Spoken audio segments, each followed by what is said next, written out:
effectué de façon volontaire met en jeu plusieurs organes. Tout commence dans le cerveau. L'imagerie médicale permet de visualiser les zones impliquées lorsqu'on effectue un mouvement volontaire.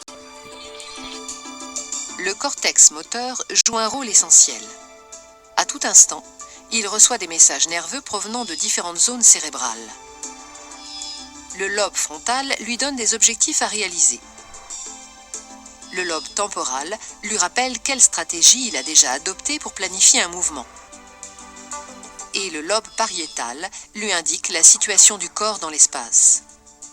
L'intention d'effectuer un mouvement est donc déclenchée dans le cortex moteur.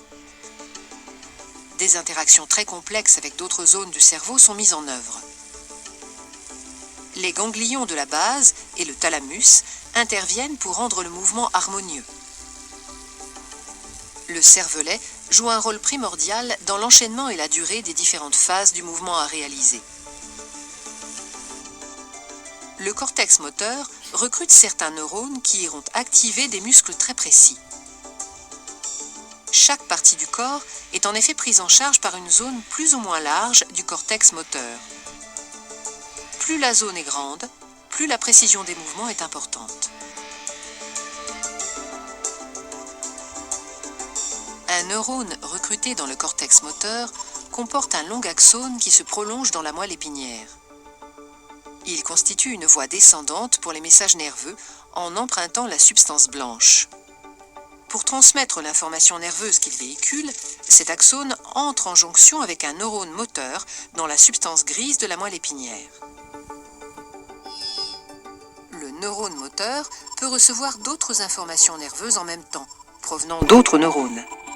Il intègre toutes les informations nerveuses dans son corps cellulaire et engendre lui-même un nouveau message qui est alors acheminé jusqu'aux muscles. L'axone du neurone moteur se prolonge dans un nerf rachidien, en empruntant la racine ventrale. Le message nerveux parvient alors à l'extrémité de l'axone, c'est-à-dire à la jonction neuromusculaire, encore appelée synapse neuromusculaire. Il déclenche la libération d'un neurotransmetteur, l'acétylcholine. Cette molécule se fixe sur des récepteurs présents au niveau des fibres musculaires. Activées, ces fibres constituent une unité motrice. À l'intérieur, des myofibrilles glissent les unes par rapport aux autres. Ces déplacements engendrent un raccourcissement des fibres musculaires. Ce phénomène, répété dans de très nombreuses fibres, est à l'origine de la contraction du muscle. Sa longueur totale diminue, ce qui tire sur les tendons qui le raccordent aux os. Une articulation est mise en jeu et le mouvement est réalisé.